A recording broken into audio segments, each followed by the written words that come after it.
All right, we're back with the Barstool Confession boys here. So we've got Buck, we've got Brian, and Paul Jr. Correct? Paul Jr. works. Yeah. Came up with the name, and just before we went on the break, we were talking about Junior, and Junior's been a fixture. I can't call him Junior LeClerc. He corrects me all the time. Junior LeClerc.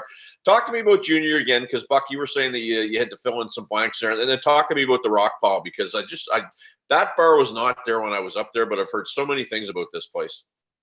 Yeah, well, we met Junior at the Rock Pile. I mean, I think Biscuit knew Junior before, but I'd never met Junior. I don't think you had. No, none of us had.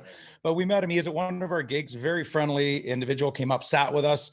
It was just really good to meet him, and he really immediately started to support the band. I mean, he immediately wanted to go up and introduce our band when we were going up, and then he really continued to just really pat us on the back and encourage us to keep going. And so it's been great. I mean, the reason we're talking here is because Junior felt that we'd benefit from this. So great individual. He works hard in the music community around here. He wants to help bands, and that's an awesome thing. So great to have Junior. Now, when we talk about the Rock Pile, I mean, I don't know.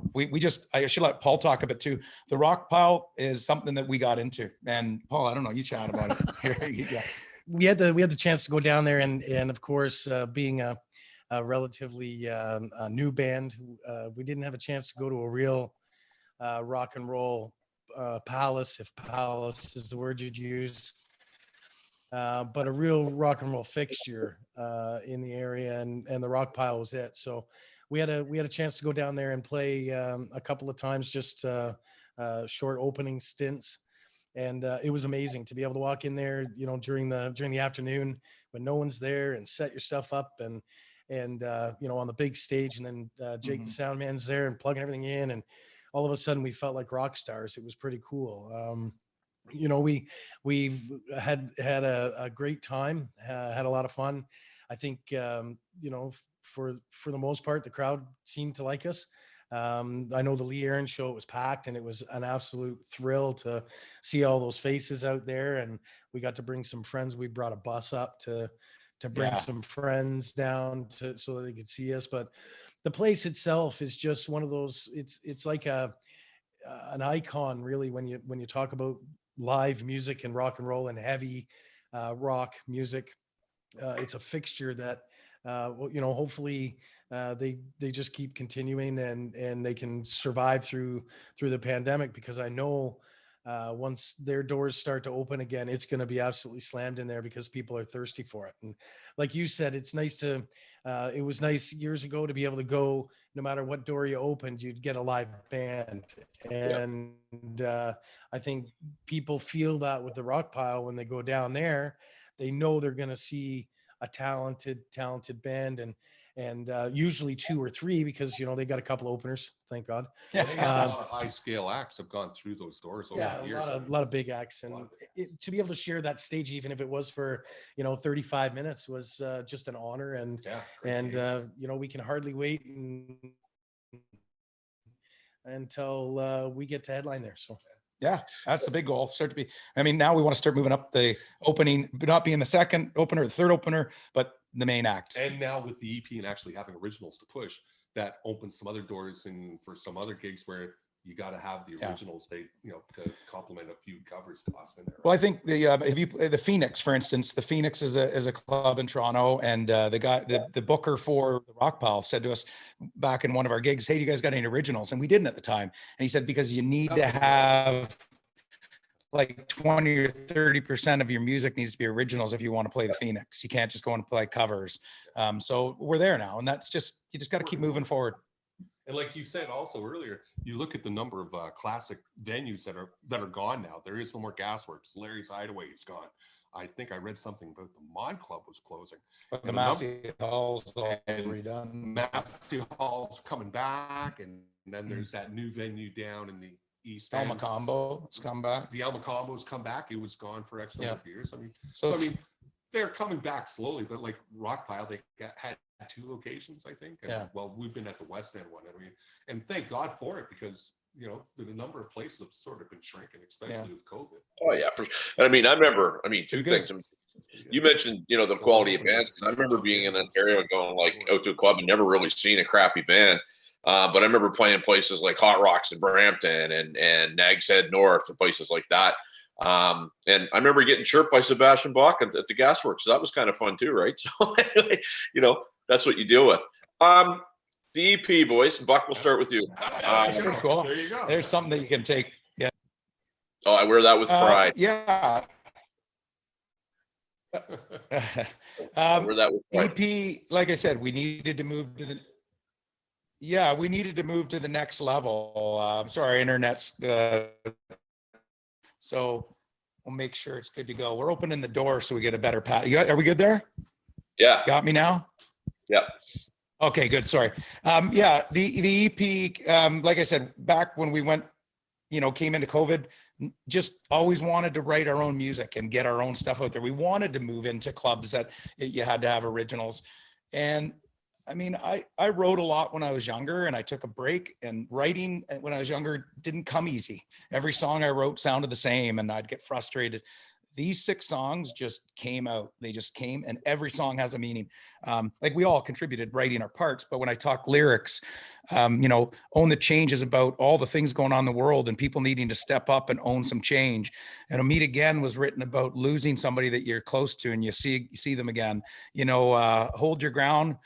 Is it an anti-COVID song? No, it happens to fall in COVID, but it's really about not giving up and on what you believe in and fighting for what you believe in. Leave What You Bleed was written about my son who was stuck in Hurricane Dorian down in the Bahamas. I wrote it earlier, but we put it together and arranged it. So every song on that EP had something that came from the heart, and then these guys put their creative soul into it and made it what it is. Like, Paul's leads and hooks were great. His bass lines are phenomenal. Biscuit plays amazing drums, and I struggle to sing. So, but at the end of the day, it came really good. And I mean, just love it. I love how it turned out. And if nobody else likes it, we love it.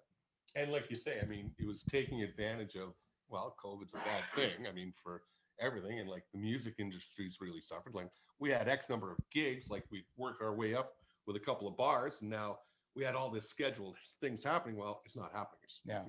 And then, well, what are we doing? And then once we got, well, we could write, Yeah, it's good. It's good to hear. And, and then the big thing for us, and Paul, Paul had passed off our music to some people in the radio world, and they loved it. And then Hold Your Ground got put onto one of our local radio stations.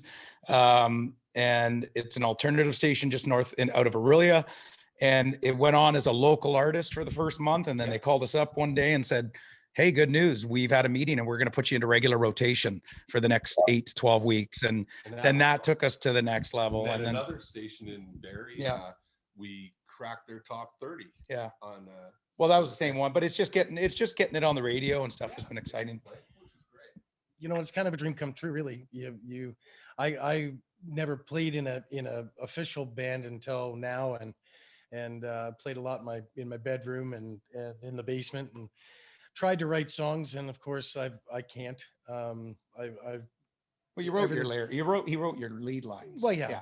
But writing songs years ago, everything turned out like a really, really bad Bon Jovi song.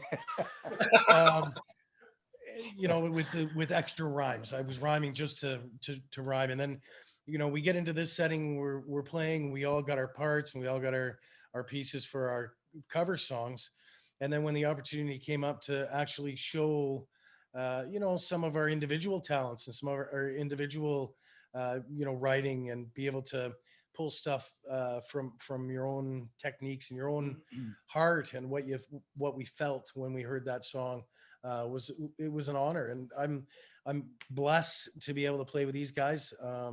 I find it absolutely amazing and astonishing that we've heard it on the radio. And it's on Spotify and things like that. I look at someone like yourself, and you're doing this podcast for rock and roll, and here we are on it. I mean, it's an honor to just be put into that class of people that we're not just a bunch of guys that get together in a garage anymore. We got something really to look forward to, and honestly, I think I'm so proud of the EP, and everyone that I've talked to, even the ones that aren't related to me, seem to like it. The ones that are related, I don't know whether they're going to buy it or not, but but I think it's been a fantastic opportunity, and seeing all the talent that is out there. I mean, this COVID stint with everyone locked up, you know, you're seeing more and more talent in the area here, and you talk about trying to stay ahead and be just as good or better than the next guy, and so it really does drive you. And everybody's getting the push.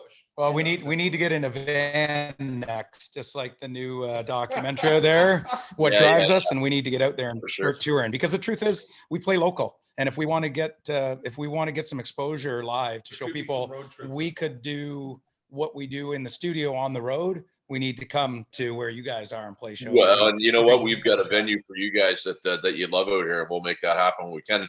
And you should be proud of the tunes, because, like I say, you know, I heard them and I clicked with them right away, so they're great. And the other thing that I'll tell you is, I personally have a couple of sayings that work for me. It's I always talk about, I've got 7 licks and I use them over and over again in different ways, but you still got to be able to play them. The second one is I get your $10. So if you don't like it, you can leave anytime. You're not getting it back. So, I mean, if you keep those 2 things, yeah, you do all right. But you guys should be very proud of that music. I told you that I'm pitching it to my friends at RFL, who we're on with later tonight. And if something happens, they're great. But if not, I'd be happy to fire it out there to anybody that I come across, because I think it's great material. Well, you know what? Thank you so much. And for us, you know, just getting it out there for people to hear is the most important part, is so people get to hear what we've created, and hopefully they enjoy it as much as you have and we do. So we got to wrap here, but where are our viewers going to find you guys? How are they going to learn about your band? Where are they going to find your material? Tell us where we send them. Well, the good news is we've got lots of social media. So we're basically on Instagram, and it would be at Barstool Confession. We're on Facebook as at Barstool Confession. We're on, and most importantly, our website will drive you to everything. So barstoolconfession.com, and it'll drive you to all of our social media, to all of our songs, where you can get them, where we're playing next. It's a very updated, interactive website. So that's probably the best way to find us. And most importantly, if you want to listen to our music and you don't want to go through all those platforms, we're on Apple Music, Amazon Music, Spotify, you know, all the global platforms. So just search for Barstool Confession, and hopefully you like people like what they hear. And there's the video too. And the video, yeah, we're on YouTube. Yeah. I mean, we did a video. I have a small video production company. I did some dabbled in video work. So, you know, we did our own video in the beginning, and, you know, we'll progress from there. And hopefully the next one will be a little more polished, and see where it goes. Well, I thought it was great. We're going to keep an eye on you guys, and we're going to stay in touch. You know, we've had from some of the guys from up there, we've had Fear on the show. We've had Sven Galley. We've had a bunch of bands, and a band called Turbo Snake out of London, Ontario, that's just signed to RFL Records. And now we've had you guys, and it's been a pleasure. Thanks so much for doing this, and we'll connect again real soon, guys. Well, awesome. Thanks for having us. Thanks, gentlemen. Appreciate it. Peace.